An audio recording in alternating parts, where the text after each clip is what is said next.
Alors, on pense acheter une voiture d'occasion au Maroc? C'est une excellente idée, si on sait ce qu'on fait. Parce que, soyons clairs, ce n'est pas juste un achat, c'est un jeu financier où les règles sont impitoyables. Et si on paie le prix fort, vraiment très fort. Le message est simple, ne vous faites pas avoir. Parce que le marché de l'occasion, c'est un vrai champ de mine. Chaque annonce, c'est pile ou face. Soit c'est le jackpot, soit c'est le piège qui va vider le portefeuille. Et ce qui fait toute la différence, c'est ce qu'on sait. 35%. Voilà, retenez bien ce chiffre, il doit vous obséder. Les études le montrent, plus d'un acheteur sur 3 au Maroc se fait arnaquer. La question, ce n'est donc pas s'il y a des arnaqueurs, mais comment on va faire pour les déjouer. Alors, comment on fait pour gagner cette partie? C'est exactement ce qu'on va décortiquer ensemble. On va voir la stratégie, les tactiques, bref, tout l'arsenal nécessaire pour sortir vainqueur de cette transaction. Accrochez-vous. Allez, on entre sur le terrain, le champ de bataille, le marché de l'occasion. Avant même de penser à acheter, il faut comprendre où on met les pieds. C'est un marché immense, plein de vie, mais aussi truffé de pièges faits pour une seule chose, vous prendre votre argent. Et voici les classiques, les arnaques les plus courantes. Le kilométrage trafiqué, un grand classique pour rajeunir une voiture sur le papier. Les accidents maquillés, bien cachés sous une couche de peinture toute neuve. Les papiers, disons, créatifs, qui ne collent pas. Et bien sûr, les prix complètement délirants. Ok, passons à la pratique. Il faut connaître son ennemi pour le battre. On va exposer les pires arnaques, parce que les connaître, c'est bien, mais savoir les repérer à des kilomètres, c'est encore mieux. Regardez ça, une voiture qui vaut 175 000 dirhams, listée à 25 000. C'est le signal d'alarme ultime. Le prix trop bas, c'est l'appât. Ça crie piège. Derrière, il y a toujours un loup, des problèmes mécaniques graves, un passé trouble, ou juste une arnaque bien ficelée. Et puis, il y a ça, l'arnaque la plus répandue, le kilométrage trafiqué. Imaginez la scène. Le compteur affiche fièrement 100 000 kilomètres. Mais là, sous le capot, un petit autocollant de vidange oublié qui indique 150 000 kilomètres. Boum 50 000 kilomètres d'usure qui ont disparu comme par magie. C'est du vol, pur et simple. Bon, assez parlé des problèmes, on passe aux solutions. Voici le plan d'attaque, un bouclier en 6 étapes. Et attention, ce n'est pas une petite liste de conseils, c'est une véritable stratégie de défense pour protéger son argent. Première étape, on passe les papiers au rayon X. On sort la loupe. Le numéro de châssis sur la carte grise, le fameux VIN, doit être exactement le même que sur la voiture. Si elle a plus de 5 ans, pas de discussion. Contrôle technique valide obligatoire.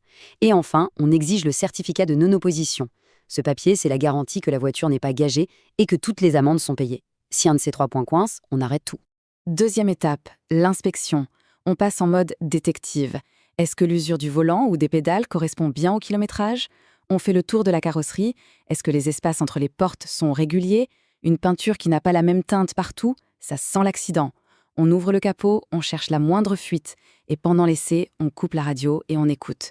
Le moteur a des choses à dire. Troisième étape, on analyse le marché. C'est crucial. Il faut savoir combien vaut vraiment la voiture.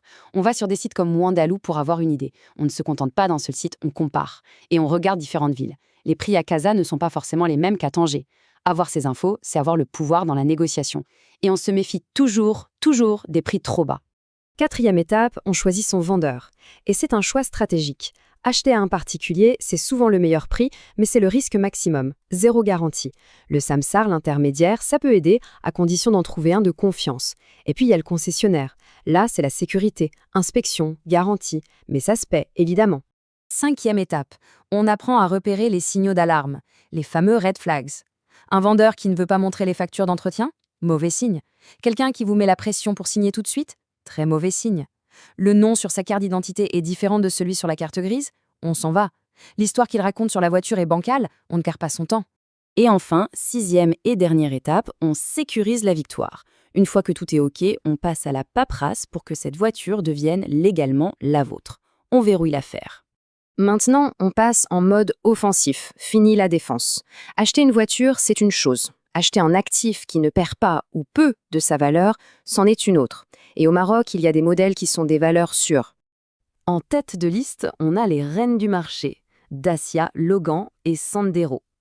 La raison est simple, elles sont fiables, les pièces de rechange se trouvent partout et ne coûtent rien, et tout le monde en veut. La demande est constante.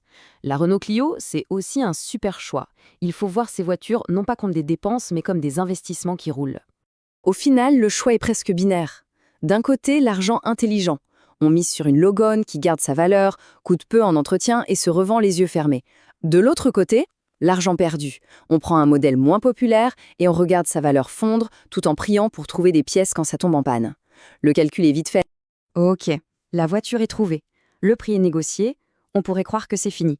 Mais non, il reste le boss de fin, l'administration, la paperasse. Ça fait peur à tout le monde, mais en vrai, avec la bonne méthode, ce boss est plus simple à battre qu'il n'en a l'air. Premier point à le jamais oublier dans ces calculs, la vignette, la taxe annuelle. Et là, le choix du carburant change tout. Pour une voiture de moins de 8 chevaux fiscaux, un diesel, c'est 710 dirhams par an. Une essence, la moitié, 350. C'est un détail qui pèse lourd sur le budget à long terme. Allez, on décompose le processus en 3 étapes simples. Numéro 1, la déclaration en ligne.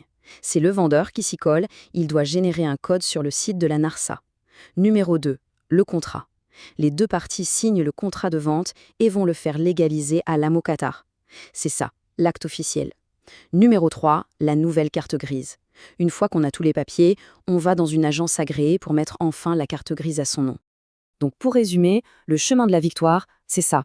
Maîtriser les documents sur le bout des doigts, inspecter la voiture comme un pro, connaître le marché pour payer le juste prix, et enfin, gérer la paperasse sans stress. C'est la formule gagnante. Voilà, maintenant le plan est clair. La stratégie est là. La prochaine voiture d'occasion que l'on va croiser ne sera plus un point d'interrogation ou un risque. Ce sera une opportunité. À chacun de jouer son premier coup. La partie ne fait que commencer.